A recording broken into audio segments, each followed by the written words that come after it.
Hello everyone, welcome to Tejas Navodaya and Sainik Coaching Center. So Navodaya entrance ఎగ్జామ్కి సంబంధించిన notification release అయింది. ఈ entrance exam ఎవరు రాయగలరు అని అంటే ఈ అకాడమిక్ ఇయర్లో అంటే 2025-26 అకాడమిక్ ఇయర్లో ఎవరైతే 5th క్లాస్ చదువుతూ ఉన్నారో వాళ్ళు మాత్రమే ఈ ఎగ్జామ్ రాయడానికి ఎలిజిబుల్. Okay, yes. మరి ఈ ఎగ్జామ్ అప్లై చేయడానికి లాస్ట్ డేట్ ఎప్పుడు అని అంటే 29th July 2025.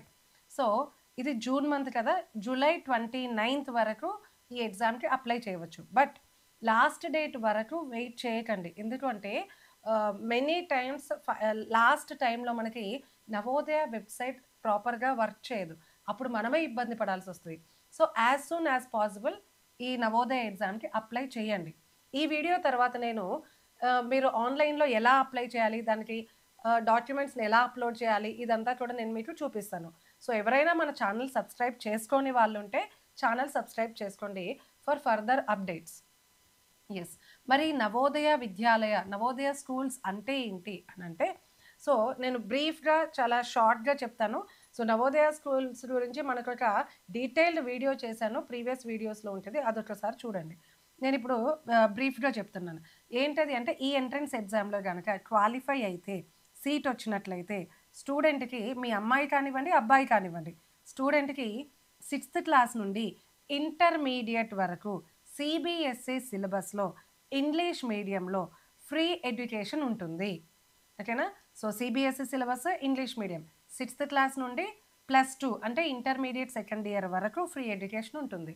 Not only free education, ఇక్కడ మీకు ఎడ్యుకేషన్తో పాటు uniforms, food, boots, hostel facility, ఇలా ఈచ్ అండ్ ఎవ్రీథింగ్ గవర్నమెంటే ఫ్రీగా అందిస్తుంది.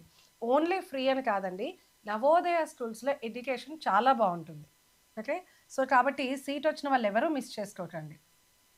నెక్స్ట్, ఇందులో అసలు ఎన్ని నవోదయాలు ఉన్నాయి అని అంటే, through out India 654 Navodaya schools ఉన్నాయి. అందులో మనకి అవసరమైన అంటే మన తెలుగు రాష్ట్రాల్లో ఆంధ్రప్రదేశ్లో 13+2 15 నవోదయ స్కూల్స్ ఉన్నాయి. అండ్ తెలంగాణలో 9 నవోదయ స్కూల్స్ ఉన్నాయి. అంటే ఆల్మోస్ట్ మన ఓల్డ్ డిస్ట్రిక్ట్స్, ఉమ్మడి డిస్ట్రిక్ట్స్ ఉన్నాయి కదా, ప్రతి ఉమ్మడి డిస్ట్రిక్ట్కి ఒక నవోదయ స్కూల్ చొప్పున ఉందన్నమాట. ఎస్, ఇందులో మరి ఎంట్రన్స్ ఎగ్జామ్ ఎప్పుడు అని అంటే, సో అప్లై చేయడానికి last date July 29th. Entrance exam ఎప్పుడు ఉంది అని అంటే చూడండి, ఇక్కడ on Saturday 13th December 2025. So 2025 December 13th Saturday రోజు 11:30 AM ఎగ్జామ్ కండక్ట్ చేయడం జరుగుతుంది. ఓకే, సో మరి ఇక్కడ మనకి అంటే జనరల్లీ ఈ ఎగ్జామ్ 2 phases కండక్ట్ చేస్తారు. ఒకటి phase 1, phase 2. వీటినే సమ్మర్ బౌండ్, వింటర్ బౌండ్ అని అంటారు అనమాట. సో మన ఎగ్జామ్ ఎప్పుడు phase 1లో జరుగుతుంది. సో ఇక్కడ చూడండి, 13th డిసెంబర్న ఎవరెవరికి ఎగ్జామ్ ఉంటుంది అంటే ఆంధ్రప్రదేశ్. మనకు అవసరమైన స్టేట్స్ ఏంటి? ఆంధ్రప్రదేశ్ అండ్ తెలంగాణ. అంటే ఈ వీడియో ఎవరెవరు చూస్తారు? తెలుగు రాష్ట్రాల్లో ఉన్న వాళ్ళు చూస్తారు. సో అందుకే నేను ఈ 2 స్టేట్స్ గురించే చెప్తున్నాను. ఆంధ్రప్రదేశ్ అండ్ తెలంగాణ వాళ్ళకి ఈ నవోదయ ఎగ్జామ్ డిసెంబర్ 13th ఉంటుంది. ఏ టైంకి ఉంటుంది? 11:30 AM ఉంటుంది.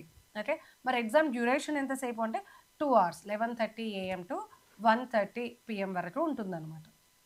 ఎస్, ఇది phase 2. ఇది మనకి అవసరం, మనకి సంబంధమే లేదు. ఇది ఎవరికి? లైక్ జమ్మూ కాశ్మీర్, మిజోరాం, నాగాలాండ్, సిక్కిం ఇటు సైడ్ వాళ్ళకి అనమాట. మన స్టేట్ ఆంధ్రప్రదేశ్ అండ్ తెలంగాణ వాళ్ళకి మాత్రం డిసెంబర్ 13th ఎగ్జామ్ ఉంటుంది. ఎస్, సో ఇది ఆల్రెడీ మనం మాట్లాడుకున్నాం. Last date 29th July, exam date December 13th. Next, మరి అప్లై చేయడం ఎలా అప్లై చేయాలి అంటే, ఓన్లీ ఆన్లైన్లో మాత్రమే మనం అప్లై చేయగలం, through online process. Registration can be done free of cost. అంటే మనము ఇది అప్లై చేస్తున్నందుకు, నవోదయ ఎగ్జామ్కి అప్లై చేస్తున్నందుకు గవర్నమెంట్కి ఏమన్నా ఎంట్రన్స్ ఎగ్జామ్ ఫీజు చెల్లించాలా అంటే అవసరం లేదు. It's completely free of cost. Okay, apply చేయడానికి ఎలాంటి ఫీజు లేదనమాట. ఏ వెబ్సైట్ నుండి అప్లై చేయాలంటే ఇదిగోండి, ఇది వెబ్సైట్. నేను మీకు అప్లై చేసేటప్పుడు కూడా వెబ్సైట్ ఓపెన్ చేసి అందులో ఏ ట్యాబ్ ఓపెన్ చేయాలి డీటెయిల్డ్గా వీడియో చేస్తాను. మరి ఈ ఎగ్జామ్కి అప్లై చేయడానికి మనకి ఏమేమి డాక్యుమెంట్స్ కావాలి అని అంటే చూడండి, ఫోటోగ్రాఫ్. ఎవరి ఫోటోగ్రాఫ్? Student photograph. మీ అమ్మాయి లేదా అబ్బాయి ఎవరైతే ఎగ్జామ్ రాస్తారో వాళ్ళ ఫోటోగ్రాఫ్ ఒకటి కావాలి. సో వాళ్ళది passport size photo. Next signature of parent. Parent means that can be either mother or father, ఎవరైనా ఉండొచ్చు, no problem. So mother or ఫాదర్కి సంబంధించిన సిగ్నేచర్ ఉండాలి. అండ్ సిగ్నేచర్ ఆఫ్ క్యాండిడేట్ అంటే స్టూడెంట్ సిగ్నేచర్ ఉండాలి. ఆధార్ డీటెయిల్స్ ఆర్, చూడండి ఇక్కడ చాలా మంది పేరెంట్స్ అడుగుతూ ఉంటారనమాట. సో ఆధార్ డీటెయిల్స్, ఇక్కడ స్లాష్ ఇచ్చారు కదా, అంటే ఆర్ రెసిడెంట్ సర్టిఫికేట్, ఈ రెండిట్లో ఏదో ఒక్కటి ఉంటే చాలు. సో జనరల్లీ చాలామందికి ఆధార్ ఉంటుంది కదా, ఆధార్ ఉన్న వాళ్ళు ఆధార్తో అప్లై చేయండి. ఎవరికైతే ఆధార్ లేదో వాళ్ళు రెసిడెంట్ సర్టిఫికేట్ తెచ్చుకోవాలన్నమాట. వాళ్ళకి రెసిడెంట్ సర్టిఫికేట్ అప్లై చేసేటప్పుడే అవసరం. ఓకేనా? ఎవరికైతే ఆధార్ లేదో వాళ్ళు మాత్రమే. సో ఆధార్ ఉన్న వాళ్ళు ఈజీగా ఆధార్తో అప్లై చేసుకోవచ్చు. Okay, student photograph, signature of parent, signature of candidate and Aadhaar. Aadhaar లేని వాళ్ళు ఎవరైనా ఉంటే రెసిడెంట్ సర్టిఫికేట్, ఇవి అవసరం.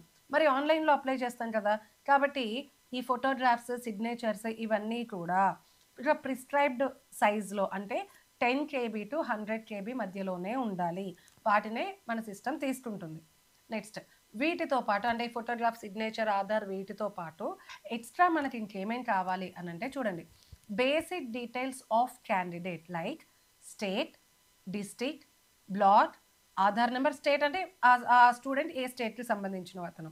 And district plays a vital role along with the block. అంటే ఏంటి అని అంటే, ఇప్పుడు స్టూడెంట్ ఏ డిస్ట్రిక్ట్లో అయితే 5th క్లాస్ చదువుతూ ఉన్నాడో ఆ డిస్ట్రిక్ట్కి సంబంధించిన నవోదయ స్కూల్లో మాత్రమే తను అప్లై చేయడం కుదురుతుంది.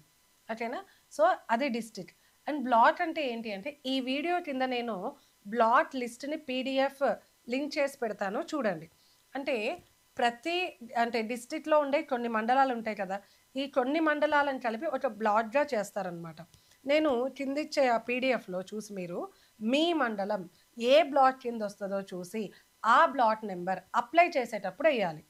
ఓకేనా? మీ మండలం ఏ బ్లాక్ కింద వస్తుందో చూసి ఆ బ్లాక్ నెంబర్ మీరు అప్లై చేసేటప్పుడు మన ఆన్లైన్ ఫామ్లో వేయాల్సి ఉంటుంది. నెక్స్ట్ ఆధార్ నెంబర్ అంటే స్టూడెంట్ ఆధార్ నెంబర్ అనమాట. అండ్ APAAR ID, దీన్నే అపార్ ఐడి అంటారనమాట. And PEN number. ఇవి రెండు ఎలా తెలుస్తాయి మనకు అంటే, ఇప్పుడు స్టూడెంట్ ఎక్కడైతే చదువుతున్నాడో ఆ స్కూల్కి వెళ్ళి అడగండి, APAAR ID and PEN number అని అడగండి. వాళ్ళు స్టూడెంట్ రికార్డ్స్ నుండి మీకు ఇస్తారనమాట, ఈ నెంబర్స్ మీకు ఇస్తారు. ఓకే, ఈ రెండు మీరు స్కూల్ నుండి కలెక్ట్ చేసుకోవాలి, APAAR ID and PEN number. Next ఇది చూడండి, so candidates are advised to apply for the specific JNV only for which he or she is eligible. అంటే ఏంటి, ఏ JNVకి ఇప్పుడు మా చైల్డ్ ఎలిజిబుల్ అంటే, ఇందాక నేను చెప్పినట్లు స్టూడెంట్ 5th క్లాస్ ఏ డిస్ట్రిక్ట్లో చదువుతున్నాడో ఆ డిస్ట్రిక్ట్కి సంబంధించిన నవోదయ స్కూల్లో మాత్రమే తను అప్లై చేయడం కుదురుతుంది. లేదు ఇప్పుడు స్టూడెంట్ కరీంనగర్ డిస్ట్రిక్ట్లో ఉండి వరంగల్ డిస్ట్రిక్ట్లో ఉన్న నవోదయకి అప్లై చేస్తాను అంటే కుదరదు. ఓకే, నెక్స్ట్ సో ఇక్కడ అదే దీన్ని ఇక్కడ కాస్త డీటెయిల్గా చెప్పారనమాట. Submission of false information in respect of residence and any study details will lead to cancellation of candidate. అంటే ఏదైనా మీరు ఫాల్స్ ఇన్ఫర్మేషన్ కనుక ఇచ్చినట్లయితే మీ అడ్మిషన్ని at any point of time cancel చేయొచ్చు అనమాట. నెక్స్ట్ ఇందులో important points. Yes, so result exam date మనం ఆల్రెడీ చెప్పుకున్నాం December 13th అని. మరి రిజల్ట్ ఎప్పుడు వస్తుంది అంటే March 2026న రిజల్ట్ వస్తుందంట. ఎస్, అండ్ ఈ ఎగ్జామ్ ఆన్లైనా ఆఫ్లైనా అని అంటే ఆఫ్లైన్ ఎగ్జామ్, అది కూడా మనం మాట్లాడుకుందాం. అండ్ ఈ ఎగ్జామ్ రాయడానికి ఎవరెవరు ఎలిజిబుల్, హూ ఈజ్ ఎలిజిబుల్ చూడండి, only the bonafide resident candidates from the district. Ya, this is also very important. So ఏంటిది అని అంటే, ఇక్కడ డిస్ట్రిక్ట్ చాలా ఇంపార్టెంట్ రోల్ ప్లే చేస్తుందని చెప్పే కదా, ఇక్కడ చాలా important point related to district. ఏంటది అని అంటే, స్టూడెంట్ 5th క్లాస్ చదువుతూ ఉన్న స్కూల్ అండ్ పేరెంట్స్ రెసిడెన్స్ ఒకే ఉమ్మడి జిల్లాలో ఉండాలి. Then only he is eligible to apply for Navodaya exam. గుర్తుంచుకోండి, అంటే పేరెంట్స్ రెసిడెన్స్ అంటే ఆధార్లో పేరెంట్స్కి ఏ డిస్ట్రిక్ట్ అయితే ఉందో, అబ్బాయి 5th క్లాస్ చదివే స్కూల్ కూడా అదే ఉమ్మడి జిల్లాలో ఉండాలి. ఓకేనా? అండ్ అదే ఉమ్మడి జిల్లాలో ఉన్న స్కూల్కి మాత్రమే తను అప్లై చేసుకోవడం జరుగుతుంది. ఓకే, అంటే పేరెంట్ రెసిడెన్స్, అబ్బాయి 5th క్లాస్ చదివే స్కూలు ఒకే ఉమ్మడి జిల్లాలో ఉండాలి. అండ్ అదే ఉమ్మడి జిల్లాలో ఉన్న నవోదయ స్కూల్కి మాత్రమే తను అప్లై చేసుకోవడం కుదురుతుంది. అండ్ నెక్స్ట్ సో చూడండి, candidates has to study class 5 in any of the government or government recognised schools. ఇక్కడ గవర్నమెంట్ రికగ్నైజ్డ్ స్కూల్స్ అంటే ఏంటంటే ప్రైవేట్ స్కూల్స్ అనమాట. ప్రైవేట్ స్కూల్స్, ఎయిడెడ్ స్కూల్స్ ఇవన్నీ ఉంటాయి కదా. సో వీటిల్లో చాలామంది అనుకుంటారు గవర్నమెంట్ స్కూల్లో చదివే వాళ్ళు మాత్రమే ఎలిజిబుల్ అప్లై చేయడానికి అని. నో, గవర్నమెంట్ స్కూల్లో చదివే వాళ్ళు, ప్రైవేట్ స్కూల్స్లో చదివే వాళ్ళు అండ్ గవర్నమెంట్ ఎయిడెడ్ స్కూల్స్లో చదివే వాళ్ళు వీటిల్లో ఎవరైతే కరెంట్ అకాడమిక్ ఇయర్లో 5th క్లాస్ చదువుతున్నారో వాళ్ళందరూ కూడా ఎగ్జామ్కి అప్లై చేయొచ్చు అనమాట. ఎస్. అండ్ ఇక్కడ చూడండి, candidates who have passed class 5 before the session 2025-26. ఏం లేదు, ఈజీగా చెప్పాలి అని అంటే ఎవరైతే ఇప్పుడు 2025-26 అకాడమిక్ ఇయర్ కంటే ముందు 5th క్లాస్ పాస్ అయిన వాళ్ళు ఉంటారో, అంటే ఇప్పుడు 6th or 7th చదివే వాళ్ళు ఈ ఎగ్జామ్కి అప్లై చేయడానికి అనర్హులు. నెక్స్ట్, మరి ఈ ఎంట్రన్స్ ఎగ్జామ్ రాయడానికి ఏ డేట్ నుండి ఏ డేట్ మధ్యలో పుట్టుండాలి? ఏజ్ ఎలిజిబిలిటీ ఈజ్ ఇక్కడ చూడండి 1/5/2014 నుండి 31/7/2016 వరకు పుట్టిన వాళ్ళు అందరూ కూడా ఎలిజిబుల్. ఓకే, అంటే May 1st, 2014 నుండి July 31st, 2016 వరకు పుట్టిన వాళ్ళందరూ కూడా ఎవరైతే 5th క్లాస్ చదువుతున్నారో వాళ్ళందరూ ఈ ఎంట్రన్స్ ఎగ్జామ్కి అప్లై చేయొచ్చు, నవోదయ ఎగ్జామ్కి అప్లై చేయొచ్చు. And both dates are inclusive. Okay, yes. And next, no candidate is eligible to apply for the selection test for the second time. So ఇందాక నేను చెప్పినట్లు ఆల్రెడీ 5th అయిపోయిన వాళ్ళు లాస్ట్ ఇయర్ 5th చదువుతున్నప్పుడు exam రాశారనుకోండి, మళ్ళీ ఈ year నేను Navodaya exam రాస్తాను అంటే కుదరదు. ఓకేనా? సో ఇప్పుడు సెకండ్ టైం రాస్తాను అంటే కుదరదు అనమాట. Next, and rural and urban, this is also very important. So rural అంటే ఏంటి, అర్బన్ అంటే ఏంటి? మీరు అప్లై చేసేటప్పుడు student belongs to rural or urban అని అడుగుద్ది అనమాట. సో రూరల్ అంటే ఏంటి అని అంటే ఎవరైతే ఏ స్టూడెంట్ అయితే 3rd, 4th, 5th 3 క్లాసెస్ కూడా రూరల్ ఏరియాలో చదువుంటారో then he is considered as rural candidate. Okay, ఈ 3 ఇయర్స్లో అంటే 3rd, 4th, 5thలలో ఒక్క సంవత్సరమైన లేదా ఈవెన్ 1 డే, ఇక్కడ ఇచ్చారు చూడండి అర్బన్ లిస్ట్లో, సింగిల్ డే అర్బన్లో చదివిన that candidate is considered as urban candidate. ఓకేనా? So 3rd, 4th, 5th 3 classes రూరల్లో చదివితేనే then he is considered as rural candidate. మిగిలిన వాళ్ళందరూ కూడా అర్బన్ క్యాండిడేట్స్. ఏ ఒక్క ఇయర్ అర్బన్లో చదివినా, 2 years అర్బన్లో చదివినా లేదా 3 years అర్బన్లో చదివినా then he is considered as urban candidate. Okay, మరి రూరల్ అర్బన్ ఎందుకు మేడం అని అంటే నవోదయాలో రూరల్ క్యాండిడేట్స్కి చాలా ప్రిఫరెన్స్ ఎక్కువ ఇస్తారు. అంటే ఇక్కడ చూడండి 75% ఆఫ్ సీట్స్ రూరల్ క్యాండిడేట్కి రిజర్వేషన్ ఉంటుంది. ఓకేనా? 75% ఆఫ్ సీట్స్ రూరల్ క్యాండిడేట్స్కి రిజర్వేషన్ ఉంటుంది. అంటే ఒక నవోదయ స్కూల్లో 80 సీట్స్ ఉంటాయి. ఈ 80 సీట్స్లో 75% అంటే 60 సీట్స్ రూరల్ క్యాండిడేట్స్కే ఉంటాయి. Remaining 20 seats is open. Okay, open అంటే ఏంటి? ఈ 20 సీట్స్లో అర్బన్ వాళ్ళు ఉంటారు అండ్ హయ్యెస్ట్ మార్క్స్ వచ్చిన రూరల్ వాళ్ళు కూడా ఉండడానికి అవకాశం ఉంది. బట్ ఆ 75% మాత్రం ఎక్స్క్లూజివ్లీ ఫర్ రూరల్ క్యాండిడేట్స్. అంటే రూరల్ పీపుల్కి 75% రిజర్వేషన్ ఉంటుంది నవోదయాలో. నెక్స్ట్, అండ్ వీటితో పాటు మన central reservations, caste wise reservations ఉంటాయి కదా, ఆ సెంట్రల్ రిజర్వేషన్స్ అన్నీ కూడా వర్తిస్తాయి. నెక్స్ట్, ఇక ఎస్, ఇక్కడ చూడండి language of the exam. So language మన తెలుగు రాష్ట్రాల్లో వాళ్ళకి తెలుగులో అయినా ఎగ్జామ్ రాయొచ్చు, అంటే తెలుగులో అయినా క్వశ్చన్ పేపర్ మనము అప్లై చేసుకోవచ్చు, హిందీలో అయినా ఎగ్జామ్ రాయొచ్చు, ఇంగ్లీష్లో అయినా ఎగ్జామ్ రాయొచ్చు. సో ఎక్కువగా ఇంగ్లీష్ రాస్తారు. ఎవరైతే తెలుగు మీడియం క్యాండిడేట్స్ ఉంటారో వాళ్ళు తెలుగు లాంగ్వేజ్ని కూడా సెలెక్ట్ చేసుకోవచ్చు.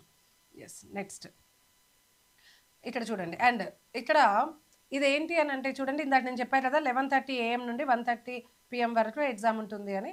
సో ఇక్కడ మనకి ఎగ్జామ్లో ఏ ఏ సబ్జెక్ట్స్ ఉంటాయి అని అంటే mental ability, arithmetic test and language test.